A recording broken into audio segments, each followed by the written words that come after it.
না,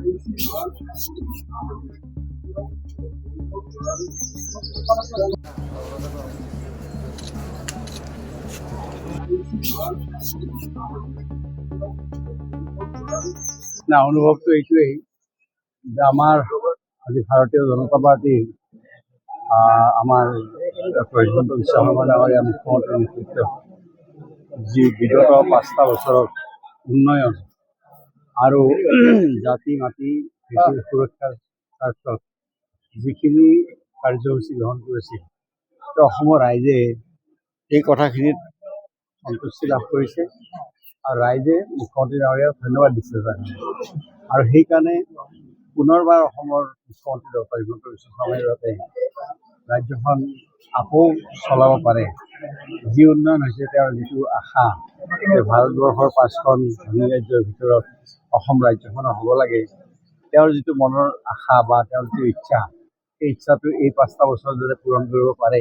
সেইকাৰণে ৰাইজে মেণ্ডেট দিছে মুখ্যমন্ত্ৰী হিমন্ত বিশ্ব শৰ্মা ডাঙৰীয়াক আৰু আমাৰ বিজেপি দলক। আৰু আমাৰ নলবাৰীতো আমাৰ 3টা চিটে জয়লাভ হৈছে, তেনেকৈ অসমৰ বিভিন্ন ঠাইত বহুত চিট জয়লাভ হৈছে। গতিকে মই আজিৰ এই মুহূৰ্তত মই আমাৰ নলবাৰী জিলাৰ নলবাৰীৰ মই এজন বাসিন্দা হিচাপে,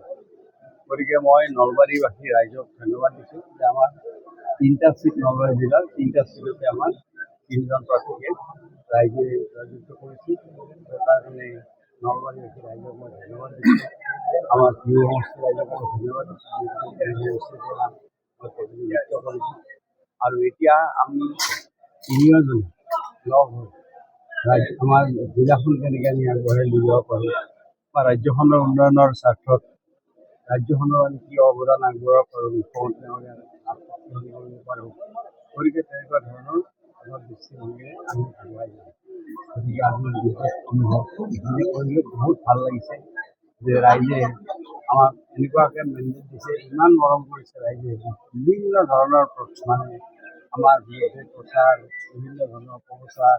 বিভিন্ন ধৰণৰ কিছুমান মিছা অভিযোগ আনি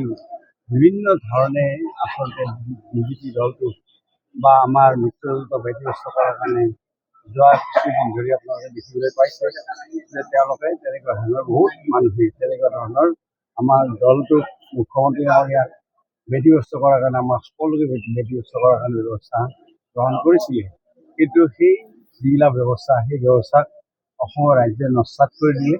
আৰু নস্যাৎ কৰি দি বিজেপিৰ সপক্ষে ৰাইজে ভোটদান কৰি পুনৰবাৰ ৰাইজে ডক্টৰ হিমন্ত বিশ্ব শৰ্মা ডাঙৰীয়াৰ যি 5 বছৰীয়া তেওঁৰ যিটো উন্নয়ন